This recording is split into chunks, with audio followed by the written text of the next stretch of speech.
Today I'll be discussing the claim that Fromkin and others make in our textbook that sound change is regular but produces irregularity, and analogic change is irregular but produces regularity.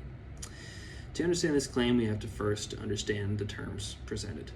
A regular language change or regular sound correspondence is the occurrence of different sounds in the same position of the same word in different languages or dialects. And this rule holds true for all such words. When it applies to all, it is regular. Oppositely, irregular change only affects specific words or forms and does not apply uniformly to all words in a language. The first paradox states that sound change is regular but produces irregularity. Take the words please and pleasant.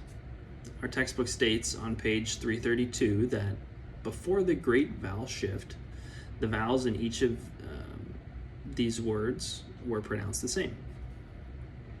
Then the vowels in the second word of this pair were shortened by the early Middle English vowel shortening rule. As a result, the great vowel shift, which occurred later and applied only to long vowels, affected only the first word in this pair, which causes these words that are similar on paper to feel irregular in spoken language.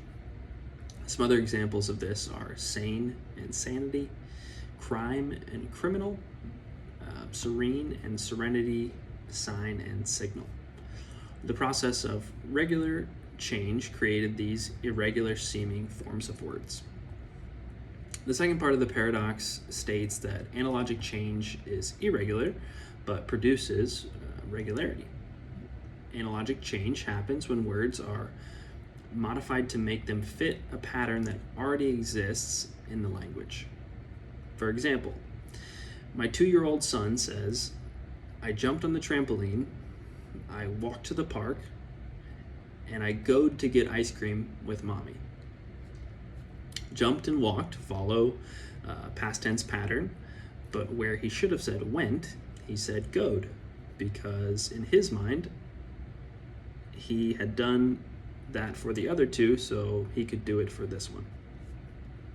While this past tense pattern is irregular because it doesn't apply uniformly across the entire language, the analogic change that my son and many others imply get this irregular change closer to becoming regular by conforming yet another present to past tense change to have ed at the end of it.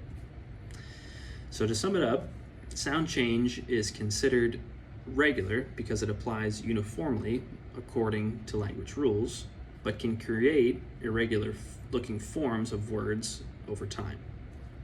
Whereas analogic change is irregular because it only affects certain words, it doesn't affect all, but it makes language more regular by changing the previous form to an already established pattern. Thanks.